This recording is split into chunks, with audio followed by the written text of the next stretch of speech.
नमस्कार मित्रांनो, Solapur social foundation आयोजित चला उद्योजक बनूया या आजच्या ऑनलाईन कार्यशाळेसाठी मी शिवाजीराव पवार, सल्लागार सोलापूर सोशल फाउंडेशन, मुख्य कार्यकारी अधिकारी, राष्ट्रीय प्रशिक्षण प्रबोधिनी।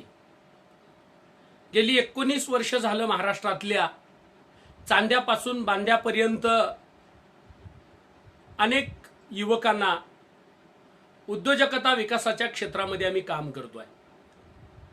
सोलापूर जिल्ह्याचं ब्रँडिंग झालं पाहिजे, सोलापूर जिल्ह्याचं मार्केटिंग झालं पाहिजे या एका विचारानं राज्यामधल्या पहिल्या 5 जिल्ह्यांमध्ये सोलापूर जिल्हा आला पाहिजे या एका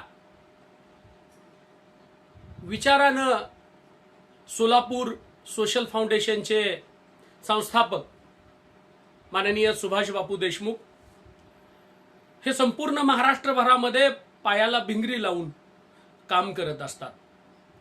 काल परवा महाई सेवा केंद्रांच्या चालक आणि मालकांबरोबर चर्चा करताना या चला उद्योजक बनूया या कार्यशाळेचा शुभारंभ झाला। त्याच्यातून ही कार्यशाळा जन्माला आली। मित्रांनो, जगामध्ये 2 मार्गाने पैसा मिळतो, एक नोकरी आणि 2 म्हणजे स्वतःचा लहान मोठा व्यवसाय किंवा स्वतःचा लहान मोठा धंदा। याच्यातली नोकरी लावून आता प्लॅस्टर लावून बंद असलेली गोष्ट आहे। म्हणजे इथून पुढच्या काळांमध्ये नोकऱ्या मिळणार नाहीत। आणि आता लॉकडाऊनच्या नंतर तर अनेक लोकांच्या नोकऱ्या जात आहेत। तंत्रज्ञान विकसित झालंय, वेगवेगळी माध्यमं आता पुढे येत आहेत आणि म्हणून महाराष्ट्रातल्या युवकांनी नोकरीला न घाबरता स्वतःचा लहान मोठा व्यवसाय केला पाहिजे। सोलापूर सोशल फाउंडेशन हा जो उपक्रम आयोजित करत आहे ते तुम्ही नोकरी मागण्यापेक्षा नोकरी देणारं झालं पाहिजे या एका विषयासाठी आजची ही कार्यशाळा आहे। मित्रांनो, आजचा विषय आहे चला उद्योजक बनूया। अतिशय विस्तारानं या विषयावर बोलता येण्यासारखा 9 वेगवेगळे विषय याच्यामध्ये टाकण्यात आलेले आहे आणि मी गेली 19 वर्ष झालं या एका विषयात काम करतोय। त्यामुळे एका विषयावर एक दिवस बोलता येईल। तरी पण आज 2 तासाच्या या कार्यशाळेमध्ये आपल्याला बऱ्याचशा गोष्टी समजून घ्यायच्या आणि ह्या गोष्टी समजून घेत असताना काही यशस्वी माणसांच्या कथा पण आपल्याला ऐकायच्या। मित्रांनो, पहिला मुद्दा आहे की आपण उद्योग केला पाहिजे। मी महाराष्ट्रभर व्याख्यानांच्या निमित्तानं फिरत असतो तेव्हा ठरलेल्या आडनावांची माणसं नोकरी करतात आणि ठरलेल्या आडनावांची माणसं उद्योग करतात। नोकरी कोण करतं? त्यांची ठरलेली आडनावं असतात। उद्योग कोण करतं? त्यांचीही ठरलेली आडनावं असतात। आणि मग सगळ्यात महत्वाचं की महाराष्ट्रीयन तरुण युवकांना असं का नाही वाटत की आपला स्वतःचा लहान मोठा व्यवसाय असला पाहिजे? मित्रांनो, गुजराती, सिंधी, मारवाडी समाजांबद्दल मला प्रचंड आदर आहे, कारण ही माणसं कुणाकडे नोकरी मागायला जात नाहीत, तर ही माणसं नोकरी देणारे होतात। मी महाराष्ट्रभर फिरतो तेव्हा उद्योग कोण करत असतं? शहा, धोका, गांधी, बागमार, सुराणा, बलदोटा, देवी, लुक्कड, लुणावत, सारडा, भन्साळी, दोशी, महाराष्ट्रातली या आडनावांची माणसं स्वतःचा लहान मोठा व्यवसाय करतात। उद्योग कोण करतं? ह्या आडनावांची माणसं। नोकरी कोण करतं? शिंदे, पवार, पाटील, भोसले, जाधव, चव्हाण, गायकवाड, मोरे, साळुंखे, यादव, कुलकर्णी, जोशी, देशपांडे, काळे, अख्ख्या महाराष्ट्रात या आडनावांची माणसं फक्त फक्त नोकरी करतात. मग उद्योजक जर व्हायचं असेल तर आपल्याला सगळ्यात महत्त्वाचं की अनेक वेळा लोक विचारत असतात की साहेब चांगला पैसा कशात मिळतो. जगातला प्रत्येक धंदा फायद्यात आहे आणि जगातला प्रत्येक धंदा तोट्यात आहे. तुम्ही म्हणाल दोन्ही बाजूनी तुम्हीच सांगताय. खरं आहे. तुमच्या तालुक्यांमध्ये किराणा दुकान मोठी झालेली अनेक माणसं तुम्हाला बघता येतात आणि किराणा दुकान सुरू करून बंद पडलेली माणसंही तुम्हाला बघता येतात. कपड्याचं दुकान सुरू करून 2 दुकानं केलेली माणसं तुम्हाला बघता येतात आणि कपड्याचं दुकान 6 महिन्यात बंद करणारी माणसंही तुम्हाला बघता येतात. खेडेगावामध्ये 2 गायी दुधासाठी घेतलेल्या माणसं 50 गायींचा गोठा करतात आणि 4च गायी घेतल्या होत्या त्याच्यावर 4 एकर जमीन विकून हा धंदा बंद करणारी माणसं तुम्हाला बघायला मिळतात. याचा अर्थ काय की यश हे व्यक्तिसापेक्ष असतं. कोण धंदा करतो याच्यावर त्याचं यश किंवा अपयश अवलंबून असतं. आणि म्हणून सगळ्यात महत्वाचं ही मानसिकता आपण तयार केली पाहिजे महाराष्ट्रातल्या युवकांनी की आपल्याला उद्योजक व्हायचंय तर आपल्यामध्ये उद्योजकतेचे काही गुण असले पाहिजेत. मला महाराष्ट्रभर अनेक लोक विचारत असतात साहेब कुठल्या धंद्यात जास्त पैसे आहेत, जास्त सबसिडी कशाला आहे. मित्रांनो, उद्योग करत असताना सबसिडीकडे बघून जर तुम्ही उद्योग करणार असाल तर कृपया या धंद्यात तुम्ही नाही आलेलं चालेल. आम्ही महाराष्ट्रातल्या प्रत्येक जिल्ह्यात आणि प्रत्येक तालुक्यात जाऊन राष्ट्रीय प्रशिक्षण प्रबोधिनीच्या माध्यमातून हे तरुणांना सांगत असतो की उद्योगाच्या अनेक संधी आहेत आणि त्या सगळ्या उद्योगाच्या संधी तुम्हाला कॅच करता आल्या पाहिजे. उद्योजकाला दूरदृष्टी असली पाहिजे. मला जर उद्योजक व्हायचं असेल तर माझ्यातला पहिला गुण आहे की मला दूरदृष्टी असली पाहिजे. मला पुढचं दिसलं पाहिजे. कशात तेजी येऊ शकते, कुठल्या धंद्यात मंदी येऊ शकते, कुठल्या धंद्याला जास्त कस्टमर आहे, काय उठाव येऊ शकतो. मित्रांनो, मोठमोठे उद्योजक एकाच उद्योगाला धरून काम करत नसतात. त्या वेगवेगळ्या 4, 5, 50 वेगवेगळ्या विंग मध्ये काम करत असतात. म्हणजे तुम्ही जर या देशातला रिलायन्स उद्योग समूह बघितला तर रिलायन्स पेट्रोकेमिकल मध्ये आहेत, रिलायन्स केमिकल्स मध्ये आहेत, रिलायन्स कम्युनिकेशन मध्ये आहेत. म्हणजे कशात नाहीत. 4 विंग आहेत त्यांच्या, 40 विंग आहेत. मग जर 40 विंग मध्ये हे काम करू शकतात तर महाराष्ट्रीयन तरुण पोरांनी 2 उद्योगांमध्ये काम करायला काय अडचण आहे. त्यामुळे सगळ्यात महत्वाचं की उद्योजक हा तांत्रिक ज्ञान घेणारा असला पाहिजे. तुमच्याकडे तांत्रिक ज्ञान उद्योगाचं असलं पाहिजे आणि तुम्ही ते उत्तम पद्धतीने घेतलं पाहिजे. म्हणजे माझ्या मित्राने एक उद्योग केलाय, मामाच्या मुलाने एक उद्योग केलाय, काकाने दुसरा उद्योग केलाय, म्हणून मी उद्योगात येऊ नये. मला नेमकी उद्योगाची कोणती आवड आहे हे मी अगोदर जाणलं पाहिजे. काल परवा एका वकील असलेल्या ताईंशी बोलणं झालं की त्यांनी सांगितलं की माझ्या एका नातेवाईकाला व्यवसाय करायचा आहे आणि आपल्याला त्याला व्यवसाय सुचवायचा आहे तर कुठला सुचवला पाहिजे. मित्रांनो, मी त्यांना असं विचारलं की कुणाला करायचं नाही. म्हणजे त्यांना करायचंय तुम्ही मला सांगा, मी त्यांना सांगते. मी त्यांना सांगितलं की ताई असं नसतं. ज्याला उद्योग करायचा आहे त्याची इच्छा, त्याची आवड, त्याचं ज्ञान, त्याचा अनुभव, त्याचे पेशन्स, त्याची इन्व्हेस्टमेंट, त्याची जागा, या सगळ्या गोष्टींचा विचार उद्योगामध्ये असतो. नाही म्हणजे तुम्ही सांगा, मी तरीही त्यांना सांगते. मी म्हणालो एवढ्या हट्टालाच पोचले तर मी त्यांना सांगितलं मला चित्रपट निर्मितीची कंपनी काढायची आहे, त्याला काढायची का विचारा. मला पेंटच्या इंडस्ट्रीमध्ये काम करायचंय, त्याला करायचंय का विचारा. मला ॲल्युमिनियमच्या इंडस्ट्रीमध्ये काम करायचंय, त्याला करायचंय का विचारा. त्यांनी सांगितलं हे खरं आहे की ज्याला उद्योग करायचा आहे त्याला नेमकं माहीत असलं पाहिजे की मला नेमकं काय करायचं.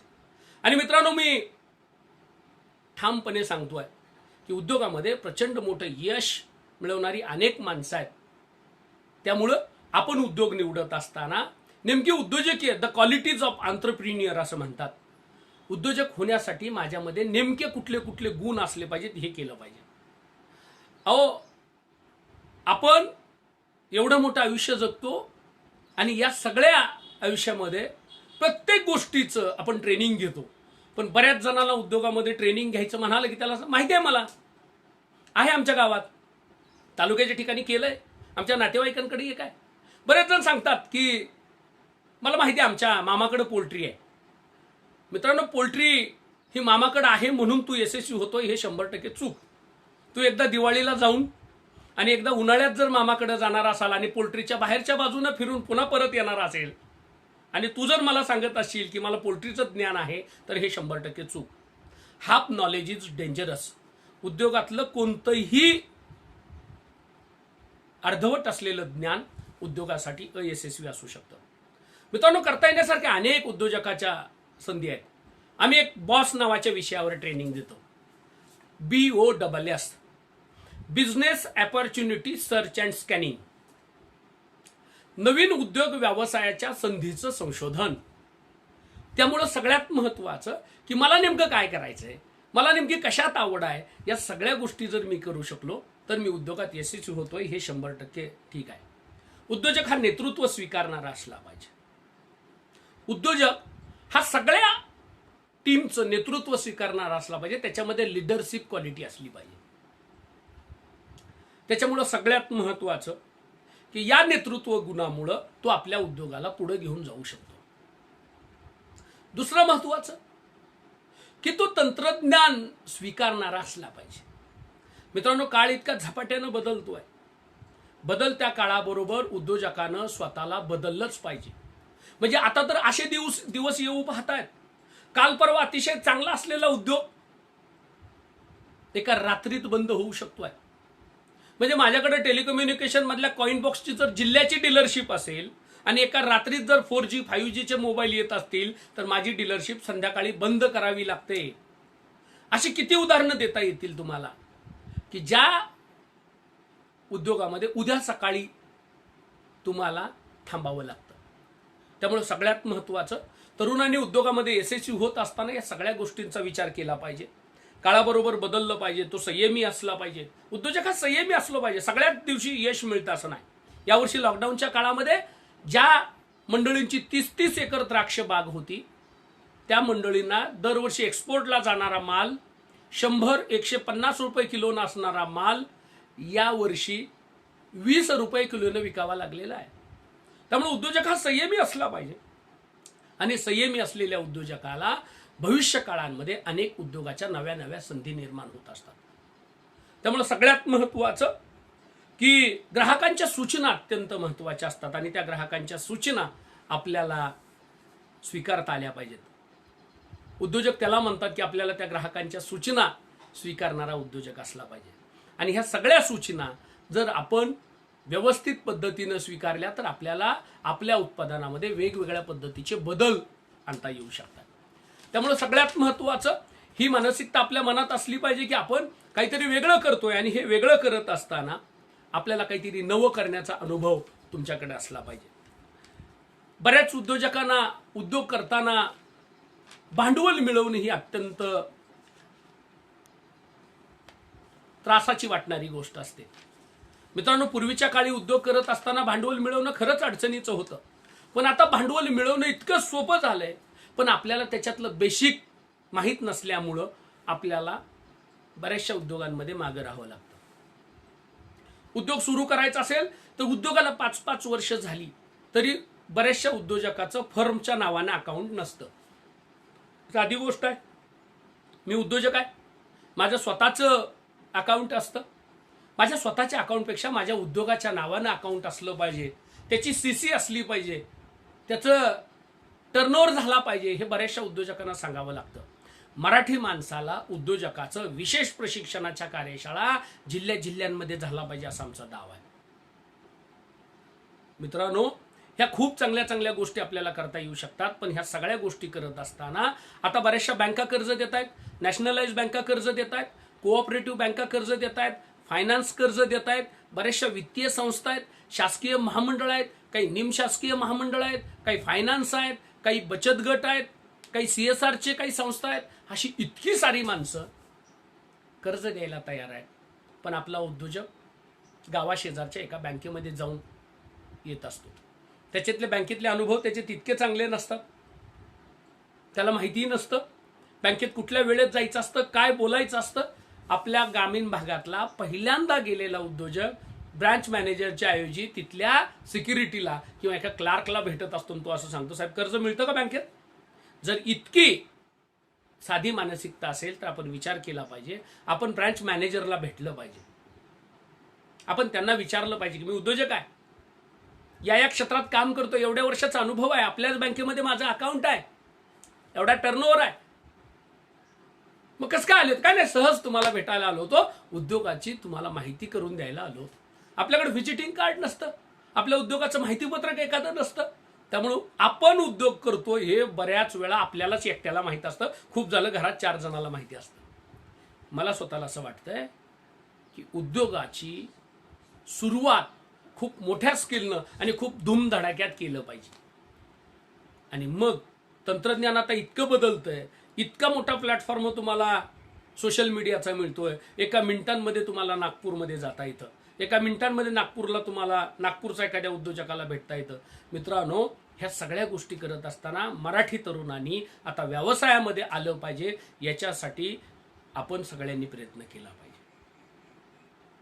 याच्यासाठी काही संस्था काम करत असतात, सरकार काम करत असतं, पण त्याच्याही पुढं उद्योजकतेचं स्पिरिट तरुणांमध्ये येण्यासाठी अनेक पेटवणाऱ्या उद्योजकाची, ट्रेनरची, अशा कोचची समाजाला गरज आहे. आणि म्हणून ह्या सगळ्या गोष्टी करत असताना आपल्याला उत्तमातल्या उत्तम पद्धतीनं जर काम करायचं असेल तर आपण खूप चांगल्या चांगल्या गोष्टी करू शकतो. बँकिंगच्या क्षेत्रांमध्ये प्रचंड आपण जर प्रॉपर, व्यवस्थित, योग्य डॉक्युमेंट्स असतील, काय लागतं उद्योगाला, त्यामुळे सगळ्यात महत्त्वाचं आपण पहिल्या पिढीतले उद्योजक आहोत काय याचा विचार केला पाहिजे. आपण जर दुसऱ्या पिढीत असेल तर आपल्याला पुढच्या टप्प्यात काम केलं पाहिजे. आपण जर पहिल्या पिढीतले उद्योजक आहोत तर आपल्याला पहिल्या पिढीत काम केलं पाहिजे. सगळ्यात महत्त्वाचं की तुम्ही ठरवलं पाहिजे की तुम्हाला कुठल्या क्षेत्रात काम करायचं. आणि हे जर काम आपल्याला जर उत्तम पद्धतीनं करायचं असेल तर आपण चांगल्यातलं चांगलं काम सुद्धा एका उंचीवर घेऊन जाऊ शकतो. मित्रांनो, समाजामध्ये अशी अनेक माणसं आहेत की जी माणसं तुम्हाला उत्तमातल्या उत्तम पद्धतीचं मार्गदर्शन करत असतात. चांगले आता गायडन्स करणाऱ्या संस्था, महामंडळं, काही चांगले कोच आहेत, याचा पण आपण विचार केला पाहिजे. आणि मग आपण ठरवलं पाहिजे की आपल्याला काय करायचं. उद्योगामध्ये काही लायसन्सची आवश्यकता असते. बऱ्याच जणाला कुठल्या लायसन्सची आवश्यकता आहे हे सुद्धा माहीत नसतं. म्हणजे साध्या ग्रामपंचायत एरियामध्ये असलेल्या दुकानाला शॉप ॲक्ट लागतं, उद्योग आधार लागतो, हे सुद्धा सांगावं लागतं. हॉटेलवाल्याला एखादी बँक सांगते की तुमचं अकाउंट उघडायचं असेल तर आपण फूड अँड ड्रगचं लायसन्स काढलं पाहिजे. हे सगळं ऑनलाईन झालंय. आता सगळे लायसन्स तुम्हाला ऑनलाईन मिळत आहेत. मात्र आपल्याला माहीत नसतं. सगळ्यात महत्त्वाचं आपल्याकडं माहितीचा अभाव आहे. तुम्ही माहितीची प्रश्नावली काढा, अनेक तरुणांना विचारा की तुला हे सगळं माहिती आहे का? काही माहीत नसतं मित्रांनो. आणि बरीचशी मंडळी ही अर्ध्या ज्ञानावर किंवा बरीचशी मंडळी ही फक्त अर्ध्या याच्यावर काम करत असतात. त्यामुळे सगळ्यात महत्त्वाचं तुमच्या लक्षात हे आलं पाहिजे की आपण उत्तमातल्या उत्तम पद्धतीचं काम करायचं असेल तर सगळे लायसन्स प्रोसेस समजून घेतली पाहिजे. बरं, आता तंत्रज्ञान इतकं सोपं झालंय की या तंत्रज्ञानामध्ये लायसन्स काढायला तुम्हीच जावं लागतं असं काही नाही. अनेक संस्था, अनेक ऑनलाईन सेंटर, अनेक माहिती सेवा केंद्र तुम्हाला या सगळ्या सेवा जाग्यावर पुरवतात. मित्रांनो, असे कितीतरी उद्योजक आहेत आमच्या बार्शीमध्ये, सोलापूरमध्ये की ज्यांनी कोकणातला हापूस आंबा डायरेक्ट उत्पादकाकडून ग्राहकांच्या घरी दिला. लॉकडाऊनच्या काळांमध्ये जर एखादा तरुण उद्योजक 5 लाख रुपयाचा, 7 लाख रुपयाचा बिझनेस करू शकतो तर याच्यापेक्षा आणखीन काय. ग्रामीण भागातल्या मराठी युवकांची उद्योगाची व्याख्या जरा बदलली पाहिजे. बऱ्याच जणाला असं वाटत असतं की उद्योग असेल म्हणजे 5-25 एकर जागा असली पाहिजे, चांगलं कंपाऊंड असलं पाहिजे, उंच असं धुराडं असलं पाहिजे, त्याच्यातून धूर बाहेर निघाला पाहिजे, 100 गाड्या आत आल्या पाहिजेत, 100 गाड्या बाहेर गेल्या पाहिजेत आणि मी हजारो करोड रुपयाचा टर्नओव्हर करणारा उद्योजक असला पाहिजे. हे चूक आहे. अनेक स्टार्टअपचे उद्योग आहेत की शून्यातून सुरुवात केली आहे. साधे उद्योग आहेत हे सगळे. आणि सगळ्यात महत्त्वाचं, तुम्ही छंदाचा धंदा केला पाहिजे. तुम्ही आवडीच्या क्षेत्रात काम केलं ना तर तुम्ही काम करताय असं तुम्हाला कधी वाटत नाही. पण तुम्ही नावडीच्या क्षेत्रात जर काम करत असाल तर 100% तुम्ही अपयशी होणार आहे, हे लक्षात असलं पाहिजे. मित्रांनो, आवडीच्या क्षेत्रात काम करायचं असेल म्हणजे काय तर तुम्ही आवडीच्या क्षेत्रामध्ये व्यवसायाची निवड केली पाहिजे, अनुभव घेतला पाहिजे.